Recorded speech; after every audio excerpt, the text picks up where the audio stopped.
Narito po ako, lumalapit sa iyo, meron pagpit na pangailangan na aking pinapaniwalaan, ikaw lang po ang makakatugon. Kung may hadlang sa pagkilos ko sa aking buhay, partikular ang kasalanan, inihingi ko po ang kapatawaran. Linisin mo po ako ng banal ng dugo.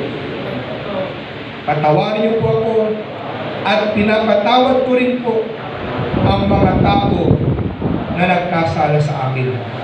Kung paano ako iyong pinatawad, gayon ko po sila pinagtatawad. Ngayong gabi naangkin ko, may gagawin ka sa akin ngayong gabi. Yung aking panalangin sa pangalan ng Panginoong Jesus. Amen. Sambahin natin ang Panginoon habang tayo natalangin. Praise God sa pangalan ng Jesus sa pangalan ng God.